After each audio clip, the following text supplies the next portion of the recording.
স্বাগত BRB cables নিবেদিত ভোটের সংবাদে। সঙ্গে আছি আমি সাদিক হাসান ইমন। উৎসব মুখর পরিবেশে ত্রয়োদশ জাতীয় সংসদ নির্বাচন ও গণভোটের ভোট গ্রহণ চলছে। এখন পর্যন্ত ঢাকা সহ বিভিন্ন স্থানে শান্তিপূর্ণভাবে ভোট গ্রহণের খবর পাওয়া গেছে। সকাল 9:30টার পর বাংলাদেশ জাতীয়তাবাদী দল বিএনপির চেয়ারম্যান তারেক রহমান রাজধানীর গুলশান 2 নম্বরের Gulshan model high school and college কেন্দ্রে ভোট দেন। এই সময় তার সঙ্গে ছিলেন স্ত্রী জুবাইদা রহমান এবং মেয়ে জাইবা রহমান। ভোট প্রদান শেষে বিএনপির চেয়ারম্যান বলেন, কোনো ষড়যন্ত্র হলে তা জনগণই রুখে দিতে সক্ষম। নির্বাচনে জয়ী হলে দেশের আইনশৃঙ্খলা পরিস্থিতির উপর গুরুত্ব দেওয়া হবে বলে জানান তিনি। এছাড়া মণিপুর উচ্চ বিদ্যালয় ও কলেজ কেন্দ্রে বাংলাদেশ জামায়াতে ইসলামীর আমির শফিক রহমান এবং জাতীয় নাগরিক পার্টি এনসিপির আহ্বায়ক এবং ঢাকা 11 আসনে 11 দলীয় জোটের প্রার্থী নাহিদ ইসলাম সকালে রাজধানীর বাড্ডার AKM রহমত উল্লাহ বিশ্ববিদ্যালয় কলেজ কেন্দ্রে নিজেদের ভোটাধিকার প্রয়োগ করেন। সকাল 7:30টায় ভোট গ্রহণ শুরু হয়, চলবে বিকেল 4:30টা পর্যন্ত।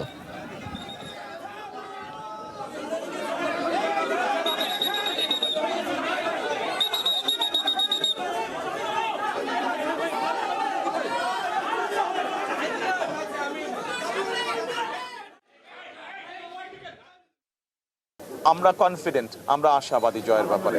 আমরা অন্তত এতটুকু অবশ্যই আসন প্রত্যাশা করছি যেখানে আমরা খুব সুন্দরভাবে দেশ পরিচালনা করতে সক্ষম হব। আমরা যে সকল রাজনৈতিক দলকে একসাথে নিয়ে আমরা আন্দোলন সংগ্রাম করেছি, আমরা চাই আমরা কম বেশি সকলকে নিয়ে একসাথে দেশ পরিচালনা করতে। বিভিন্ন জায়গায় এখনো কিছু অপ্রত্যাশিত ঘটনা ঘটছে। কোনো একটি রাজনৈতিক দল এখনো কিছু অপ্রত্যাশিত ঘটনা তারা বারংবার ঘটিয়ে যাচ্ছে। কাজে আমরা চাই না যে এসব ঘটনা ঘটুক। প্রধান উপদেষ্টা ডক্টর মোহাম্মদ ইউনূস রাজধানীর Gulshan model school and college কেন্দ্রে ভোট দিয়েছেন। সকাল 10:30টার দিকে তিনি ত্রয়োদশ জাতীয় সংসদ নির্বাচন এবং গণভোটে তার ভোটাধিকার প্রয়োগ করেন। পরে এক প্রতিক্রিয়ায় প্রধান উপদেষ্টা আজকের দিনকে মহা আনন্দের বলে উল্লেখ করেন। এ সময় গণভোটে সবাইকে অংশ নেওয়ার আহ্বান জানিয়ে ডক্টর ইউনূস বলেন, এর মাধ্যমে বাংলাদেশের সংস্কার ত্বরান্বিত হবে। নতুন বাংলাদেশের জন্মদিন, সারা দিনব্যাপী আমরা এই জন্মদিন উৎসব পালন করব। এটার মাধ্যমে আজকে যে প্রক্রিয়া এখান থেকে শুরু হলো, এর মাধ্যমে আমরা অতীতকে বর্জন করলাম। যেসব দুঃস্বপ্নময় অতীত ছিল সেই অংশ আমরা সম্পূর্ণরূপে বর্জন করলাম। প্রার্থীর জন্য আমরা ভোট দিলাম, সেটা খুব গুরুত্বপূর্ণ, কিন্তু গণভোটটা খুবই গুরুত্বপূর্ণ। তো সবাইকে আহ্বান জানাচ্ছি গণভোটে অংশ নেবার জন্য, যাতে করে আমরা নতুন বাংলাদেশ গড়ে তুলতে পারি। ঢাকা 8 আসনে 2 প্রার্থী পাল্টাপাল্টি অভিযোগ করেছেন। বিএনপির প্রার্থী মির্জা আব্বাস এবং 11 দলের প্রার্থী নাসিরউদ্দিন পাটোয়ারি একে অপরের বিরুদ্ধে অভিযোগ করেন। মির্জা আব্বাস মহিলা কলেজে এই যে এজেন্টকে এই ধরনের প্রতিবন্ধকতা সৃষ্টি করা হলো, এটা বাংলাদেশের আসলে গণতন্ত্র না। বিএনপির একজন স্ট্যান্ডিং কমিটির সদস্য হয়ে তার এলাকায় তার নামে কলেজ, যেখানে গণতন্ত্রকে হত্যা করার প্রচেষ্টা চালানো হচ্ছে, এই ধরনের কাজগুলো অগ্রহণযোগ্য বাংলাদেশে 2026 সালে। এবং আমরা শুনতে পাচ্ছি লাঙ্গল আর ধান মিলেমিশে এক হয়ে গিয়েছে। লাঙ্গল এখন ধানের পক্ষে কাজ করে। আমি এই এলাকায় এই যাবৎকাল 5 থেকে 6 বার নির্বাচন করেছি, এমন কোনো অভিযোগ নাই, কখনো হয় নাই। এখন উনি যে অভিযুক্ত প্রথম থেকে দিয়ে আসতেছে, দিতে পারে পরিস্থিতি ঘোরাটা করার চেষ্টা তো করছেই, এটা এরা করছে, বাট এটা জনগণ এটা জবাব দেবে ব্যালটের মাধ্যমে। এই মুহূর্তে ঢাকা 8 আসনে নির্বাচনের খবর সংগ্রহ করছেন সহকর্মী মোহাম্মদ হাসিব। তিনি রাজধানীর শাহজাহানপুর এলাকা থেকে যোগ দিচ্ছেন। হাসিব, ভোটের সার্বিক পরিস্থিতি কেমন দেখছেন? আর তো কিছু সময় বাকি আছে, কয়েক ঘন্টার মধ্যেই তো শেষ হবে ভোট গ্রহণ।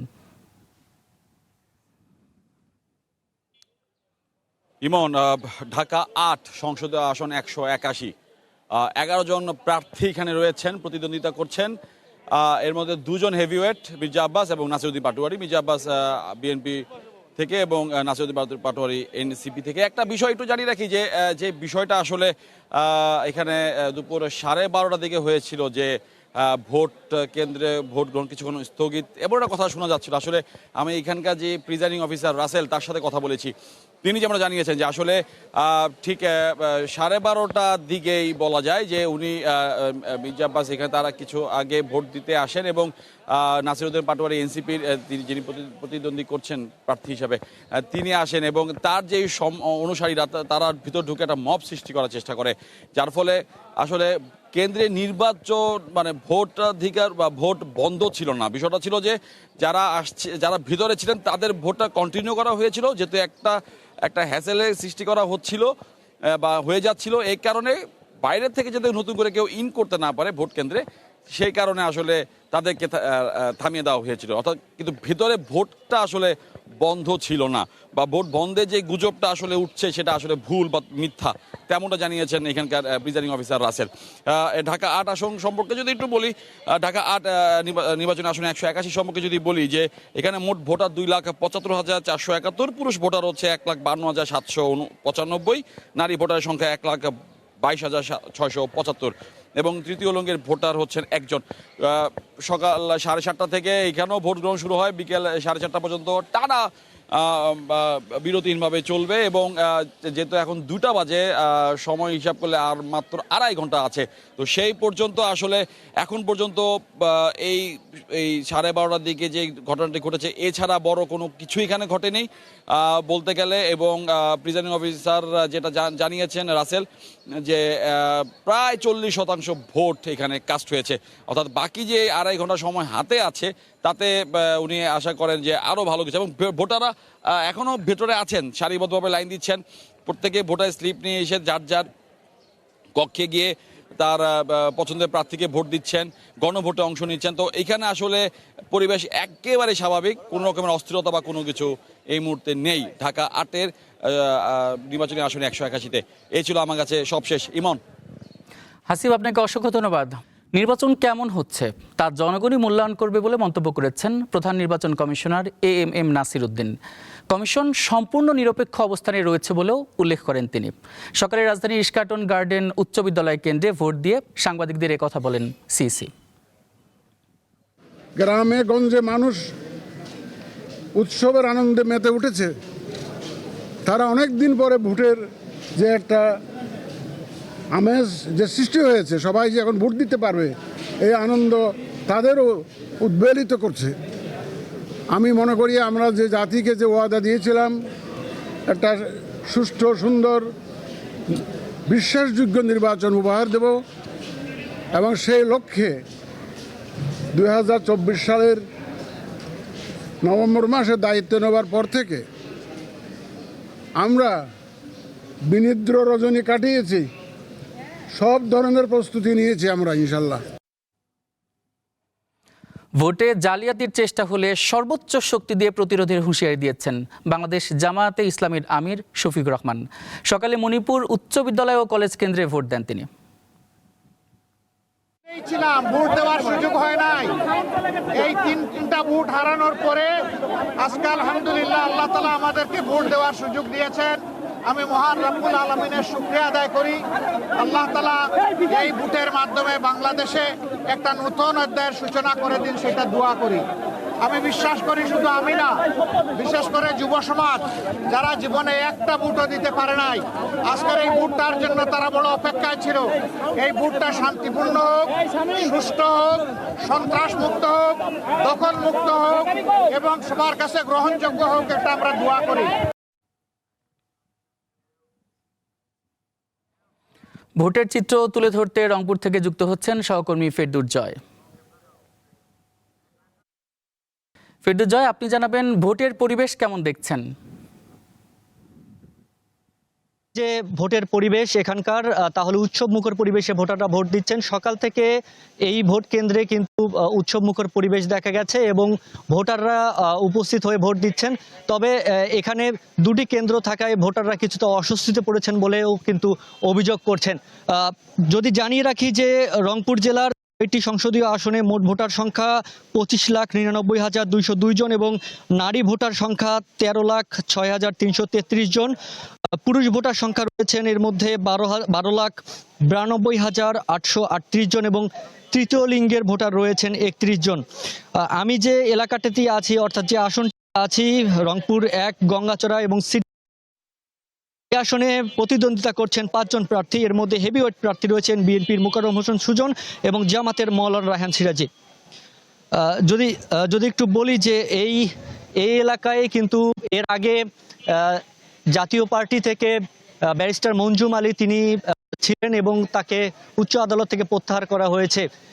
এখন একদম ভোটের ঠিক মাঝামাঝি সময় দুপুরে কিছুটা লোক সমাগম কম, অনেকে হয়তো খাওয়া দাওয়া করতে গেছেন, হয়তো একটু পরে আবারও আসবেন। প্রিজাইডিং অফিসারের তথ্য অনুযায়ী যদি বলি যে প্রিজাইডিং অফিসার বলেছেন যে এখন পর্যন্ত এটি 136 নাম্বার কেন্দ্র এবং প্রিজাইডিং অফিসার বলেছেন যে এখন পর্যন্ত প্রায় 40% ভোট এখানে কাস্ট হয়েছেন বলে তিনি আমাদের জানিয়েছেন। ইমন, এই ছিল আমার কাছে সবশেষ। ফিরদৌস, আপনাকে অসংখ্য ধন্যবাদ। পরবর্তীতে আপনার সঙ্গে হয়তো আমরা আবারও যুক্ত হব। ঠাকুরগাঁও সরকারি বালিকা উচ্চ বিদ্যালয়ে সকালে ভোট দেন বিএনপির মহাসচিব ও ঠাকুরগাঁও 1 আসনের প্রার্থী মির্জা ফখরুল ইসলাম আলমগীর। এ সময় তিনি বলেন, অনেক ত্যাগের বিনিময়ে পাওয়া এই ভোট নির্ধারণ করবে আগামীর বাংলাদেশ কোন পথে যাবে। এত আত্মত্যাগের পরে আজকে এই নির্বাচন, আশা করছি যে এই নির্বাচন সুষ্ঠু, অবাধ এবং নিরপেক্ষ হবে এবং শান্তিপূর্ণভাবে হবে। সকলের অংশগ্রহণের মধ্যে দিয়ে আমাদের প্রত্যাশা এই নির্বাচন বাংলাদেশের জন্য একটা নতুন অধ্যায় শুরু করবে।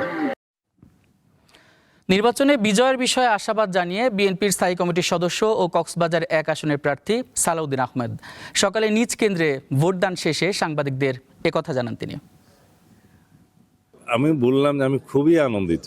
এই অনুভূতি আমার এখন ভাষায় প্রকাশ করতে পারছি না। দীর্ঘ 17 বছর যেই দিনের জন্য অপেক্ষা করছিলাম সেই দিন আজকে।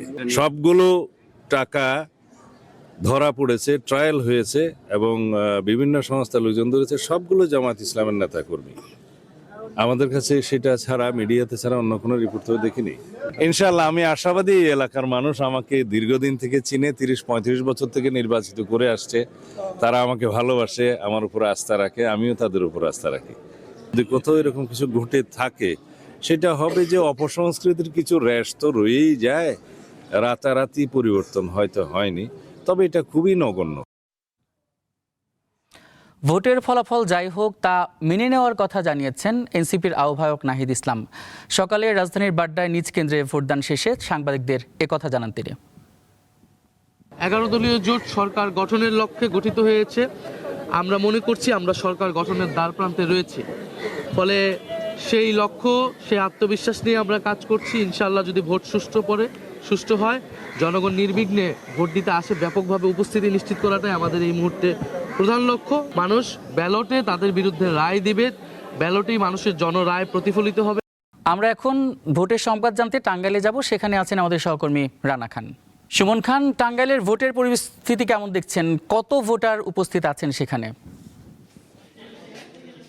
জি, আমি সকাল থেকে ভোটের যে পরিবেশটা সেটা বিগত 17 বছরের চাইতে উৎসবমুখর পরিবেশে ভোট হচ্ছে এবং কি বিভিন্ন বয়স্ক এবং কি বৃদ্ধ শ্রেণীর লোকের আমরা ভোট দেখেছি। আমি আপনাকে আরেকটি তথ্য জানিয়ে রাখি যে টাঙ্গাইলের 8টি আসনে 1063টি ভোট কেন্দ্রে ভোট গ্রহণ একযোগে শুরু হচ্ছে।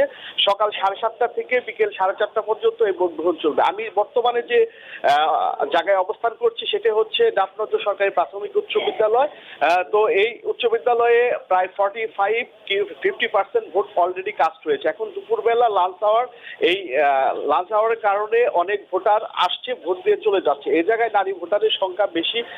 তো আপনাকে সকাল থেকে যে পরিবেশটি, আইন শৃঙ্খলা বাহিনীর যে পরিবেশগুলো আমি দেখছি, সেই পরিবেশের মধ্যে আইন শৃঙ্খলা বাহিনীর প্রায় 19,000 সদস্য টাঙ্গাইলে কাজ করছে। এর মধ্যে সেনাবাহিনী, বিজিবি, র্যাব এবং কি হচ্ছে পুলিশ বাহিনীর সদস্যরা কাজ করছে। তাছাড়া টাঙ্গাইলের এখন পর্যন্ত কোনো অপ্রীতিকর কোনো ঘটনা ঘটেনি, তবে ছোটখাটো কিছু ঘটনা ঘটেছে। তার মধ্যে সখীপুরের সাবেক মেয়রকে একটু কিল ঘুষির মারা হয়েছে এবং কি সেখানে আমরা যে ফুটেজটি দিয়েছি তার মধ্যে তাকে কেন্দ্র থেকে বের করে একটু মারপিটের ঘটনা ঘটেছে। তাছাড়া বড় ধরনের কোনো অপ্রীতিকর ঘটনা টাঙ্গাইলে এখনো ঘটেনি।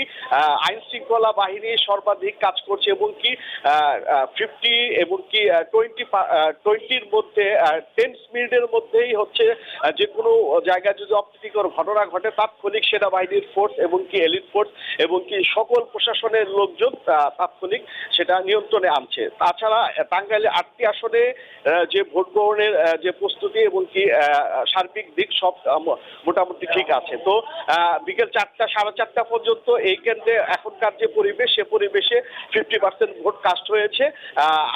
আর যে হাতে কিছু সময় আছে প্রায় 60-70% ভোট কাস্ট হবে। তো এই ছিল আমার কাছে টাঙ্গাইল থেকে সর্বশেষ তথ্য। আপনাকে অসংখ্য ধন্যবাদ সুমন খান। ত্রয়োদশ জাতীয় সংসদ নির্বাচন ও গণভোটে এখন পর্যন্ত পাওয়া তথ্য মতে 32,789টি কেন্দ্রে 32.28% ভোট পড়েছে।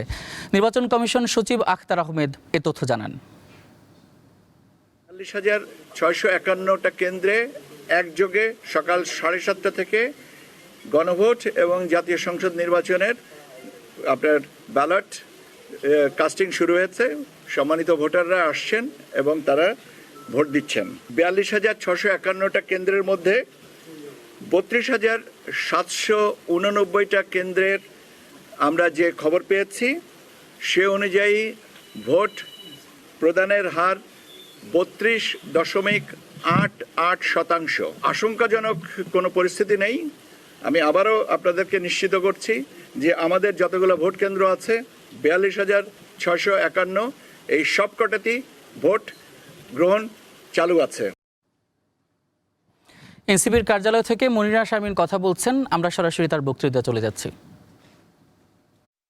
স্ত্রীর উপরে কিন্তু হামলা হয়েছে এবং তার ছোট ভাই তিনিও কিন্তু গুরুতরভাবে আহত হয়েছেন এবং তার আমাদের যিনি বিএনপির সন্ত্রাসীরা হান্নান মাসুদ এবং তার ভাইকে রড দিয়ে মেরে আহত করেছে এবং তার ফোন কেড়ে নিয়েছে এবং এই সহিংসতার ঘটনা কিন্তু আমরা স্থানীয় প্রশাসনকে জানিয়েছি, কিন্তু স্থানীয় প্রশাসনের পক্ষ থেকে এখন পর্যন্ত কোনো ধরনের ব্যবস্থা আসলে নেওয়া হয়নি। আমরা এটাও খেয়াল করেছি যে হাতিয়া উপজেলার নলচিরা ইউনিয়নে ভোট কেন্দ্রে যেতে ভোটারদের বাধা দেওয়ার অভিযোগ আমরা পেয়েছি। এনসিপির প্রার্থীর চিফ এজেন্টকে কেন্দ্র থেকে বের করে দেওয়ার ঘটনা ঘটেছে ব্রাহ্মণবাড়িয়া 3 আসনে। এনসিপির প্রার্থী মোহাম্মদ আতাউল্লাহ চিফ এজেন্টকে আতাউল্লাহর যিনি চিফ এজেন্ট তাকে কেন্দ্র থেকে বের করে দিয়েছে বিএনপির নেতাকর্মীরা। দেখেন, বিএনপির নেতাকর্মীরা যখন আসলে কেন্দ্র থেকে চিফ এজেন্টকে বের করে দেয় সেখানে কিন্তু রিটার্নিং কর্মকর্তার উপস্থিতি থাকে এবং বুথগুলোতে প্রিজাইডিং অফিসাররা থাকেন এবং সেখানে কিন্তু পুলিশ এবং আমরা দেখছি যে যৌথ বাহিনী তারা মোতায়েন আছেন। সুতরাং সেইখানে আসলে এই ধরনের অনিয়ম যখন হয় তখন আসলে প্রশাসনের পক্ষ থেকে আমরা কিন্তু কোনো ভূমিকা দেখতে পাই না। এই জায়গাতে আমার মনে হয় যে প্রত্যেকটি যেখান থেকে আসলে অভিযোগ আসছে আমরা কিন্তু সরাসরি লিখিতভাবে এবং মৌখিকভাবে দুইভাবেই কিন্তু আমরা প্রশাসনকে অবহিত করবার চেষ্টা করছি, কিন্তু সেখান থেকে কিন্তু আমরা কোনো ধরনের প্রতিকার বা কোনো ব্যবস্থা দেখতে পাচ্ছি না। ভোট কেন্দ্রে আরও গুরুতর বিষয় হচ্ছে ককটেল বিস্ফোরণ। ভোলার বোরহানুদ্দিন উপজেলায় আড়িনগর মাধ্যমিক বিদ্যালয়ে ভোট কেন্দ্রে ককটেল বিস্ফোরণের ফলে সেখানে কিন্তু ভোট এখন বন্ধ আছে এবং মুন্সিগঞ্জ 3 আসন গজারিয়া আসনের চরাঞ্চলে মোল্লাকান্দি একটি ভোট কেন্দ্রে 10 থেকে 15টি ককটেল বিস্ফোরণের ঘটনা ঘটেছে। পাশাপাশি গোপালগঞ্জ সদর উপজেলায় আমরা দেখেছি রেশমা ইন্টারন্যাশনাল স্কুলের ভোট কেন্দ্রে সকাল 9টার দিকে ভোট গ্রহণ চলাকালে এখানে ককটেল বিস্ফোরণ ঘটেছে এবং এতে আনসার সদস্য 2 জন আনসার সদস্য এবং সঙ্গে আসা একটি শিশু তারা কিন্তু আহত হয়েছে। আরও একটি গুরুতর অসুবিধার কথা অভিযোগ আমাদের মধ্যে এসেছে, সেটা হচ্ছে ভোটার স্লিপ নিয়ে এক ধরনের ভোটার স্লিপ বিতরণে বাধা সৃষ্টি করা। আমরা দেখছি যে রংপুর 4 আসনে আমাদের কাউনিয়া বাংলা বাজার এলাকায় এনসিপির প্রার্থী আক্তার হোসেনের পক্ষ থেকে ভোটার স্লিপ বিতরণে বাধা দিচ্ছে বিএনপির নেতাকর্মীরা। অন্য কেউ এসে ভোট দেওয়ার অভিযোগ, এটি কিন্তু আমরা গত 17 বছর আমরা খুব ভালোভাবে খেয়াল করেছি যে আমরা যখন দেখেছি যে ভোটাররা ভোট কেন্দ্রে গেছে তাদের ভোট দেওয়া হয়ে গেছে এমন অভিযোগ আমরা তখন শুনেছি, কিন্তু আমরা আসলে চিন্তাও করিনি যে এই নির্বাচনেও আসলে এই সেম কাজগুলো হবে এবং দেখেন আমরা গত 17 বছরে যে 3টা নির্বাচন দেখেছি, আমরা দেখেছি যে ভোটারদের আসলে কেন্দ্রে যেতে হয় না, কিন্তু অত্যন্ত দুঃখজনক যে এইবারও আসলে এই ভোট দিয়ে যাওয়ার মানে তার ভোট হয়ে যাওয়া, এবং আমরা এটি কিন্তু অভিযোগ পেয়েছি 2টি আসন থেকে, সেটি হচ্ছে ঢাকা 15 এবং ঢাকা 18। ঢাকা 18 আসনের আবদুল্লাহপুর পলওয়েল মার্কেট সংলগ্ন মালেকা বানু আদর্শ বিদ্যানিকেতনে ভোট দিতে গিয়ে ভোটার শোনেন তার ভোট দেয়া হয়ে গেছে। এটির ভিডিও প্রকাশ করেছে বাংলাদেশ টাইমস। শেরপুরে বিএনপির পক্ষ থেকে আমরা বিএনপির নেতাকর্মীরা তারা ব্যালট ছিনতাইয়ের একটা অভিযোগ এসছে এবং এটি কিন্তু সামাজিক যোগাযোগ মাধ্যমে এটি ভিডিও ছড়িয়ে পড়েছে। শেরপুর সদর মানে শেরপুর 1 আসনে ব্যালট বই ছিনতাই করেছে বিএনপির নেতাকর্মীরা। পরবর্তীতে ধানের শীষ মার্কায় সিল দেয়া অবস্থায় শতাধিক ব্যালট পেপার উদ্ধার করেছে আইন শৃঙ্খলা রক্ষাকারী বাহিনী, তবে একটি বই এখনও তারা উদ্ধার করতে পারেনি। আজ সকাল 9:30টার দিকে শেরপুর সদর উপজেলায় চরমোচারিয়া ইউনিয়নে দক্ষিণ নলবাইদ সরকারি প্রাথমিক বিদ্যালয়ে এই ঘটনা ঘটেছে এবং এর সত্যতা স্বীকার করেছে ইউএনও মাহবুবা। তিনি বলেন, সিল মারা ব্যালট পেপারগুলো ব্যালট বাক্সে ভরার আগেই জব্দ করা হয়েছে, কিন্তু আমরা এখন পর্যন্ত আমাদের কাছে যা তথ্য একটি বই এখনো। সুতরাং এই বিষয়ে আসলে কোনো এরপরে আমরা আসলে কোনো সুরাহা কিভাবে হবে এই ব্যাপারে আমরা প্রশাসনের পক্ষ থেকে কোনো দায়িত্বশীল আচরণ বা ভূমিকা কোনোটিই লক্ষ্য করিনি। এনসিপির কার্যালয়ে জাতীয় নাগরিক পার্টির যুগ্ম আহ্বায়ক মুনিরা বক্তব্য প্রদান করছিলেন, আমরা সরাসরি যুক্ত ছিলাম সেখানে। গাইবান্ধার ভোটের খবর জানাতে যুক্ত আছেন সহকর্মী আতর রহমান রানা, যাচ্ছি তার কাছে।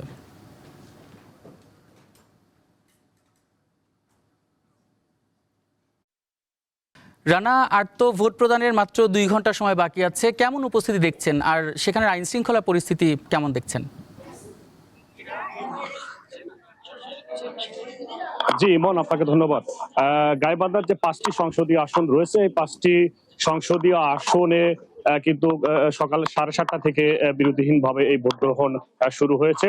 আমরা সকালে যেমনটি দেখেছি যে আসলে সাধারণ ভোটাররা উৎসব মুখর পরিবেশে কিন্তু ভোট কেন্দ্রতে আসছেন এবং বিশেষ করে পুরুষদের চেয়ে কিন্তু নারী ভোটারদের উপস্থিতিটা আসলে বেশি লক্ষ্য করা গেছে। সাধারণ ভোটাররা যেমনটি বলছেন যে আসলে দীর্ঘ 15 বছর তারা আসলে এরকম উৎসব মুখর পরিবেশে আসলে ভোট দিতে পারেনি। এবার কিন্তু তারা তাদের পছন্দের প্রার্থীদেরকে আসলে সরাসরি উৎসব মুখর পরিবেশে আসলে ভোট দিতে পারছে। আরেকটা বিষয় আপনাকে জানিয়ে রাখি যে গাইবান্ধার যে 5টি সংসদীয় আসন রয়েছে, 5টি সংসদীয় আসনের 675টি ভোট কেন্দ্র রয়েছে। 675টি ভোট কেন্দ্রে 21,90,400 জন ভোটার কিন্তু সরাসরি ভোট প্রয়োগ করবেন তাদের পছন্দের প্রার্থীদেরকে। আরেকটি বিষয় সেটি হচ্ছে গাইবান্ধার 5টি সংসদীয় আসনের মধ্যে 4টি সংসদীয় আসনেই কিন্তু চরাঞ্চল হওয়ার কারণে এখানে কিন্তু একটি সংশয় তৈরি হয়েছে, যে সেটি হচ্ছে জেলার প্রায় 165টি চরাঞ্চল রয়েছে। চরাঞ্চলের বেশ কিছু ভোট কেন্দ্র কিন্তু রয়েছে। সেই ভোট কেন্দ্রগুলোতে নির্বাচন গ্রহণযোগ্য এবং সুষ্ঠু নিরপেক্ষ করার জন্য কিন্তু বাহিনীর কিন্তু কয়েক স্তরে কিন্তু নিরাপত্তা সেখানে জোরদার করা হয়েছে। বিশেষ করে সেখানে কিন্তু পুলিশ, র্যাব, বিজিবি থেকে শুরু করে কিন্তু সেনাবাহিনীর অতিরিক্ত সেনাবাহিনীর সদস্য কিন্তু সেখানে আসলে মোতায়েন করা রয়েছে। আমরা জেলার যে রিটার্নিং কর্মকর্তা রয়েছে তার সাথে কথা বলেছি, তিনি আমাদেরকে যেমনটি জানিয়েছেন যে আসলে নির্বাচন সুষ্ঠু করার লক্ষ্যে কিন্তু তারা সজাগ আছেন, তৎপর রয়েছেন। এখন পর্যন্ত কিন্তু আসলে জেলার যে 5টি সংসদীয় আসন রয়েছে সেখানে কিন্তু কোথাও কোনো রকম অপ্রীতিকর ঘটনা কিংবা কারচুপির কোন রকম তথ্য। রানা, আপনাকে অসংখ্য ধন্যবাদ। পরবর্তীতে গাইবান্ধার নির্বাচনের খবর জানতে আবার আপনার সাথে যুক্ত হব আমরা। এই ছিল বিআরবি কেবলস ভোটের সংবাদে। এতক্ষণ শান্তি থাকার জন্য আপনাদের অসংখ্য ধন্যবাদ।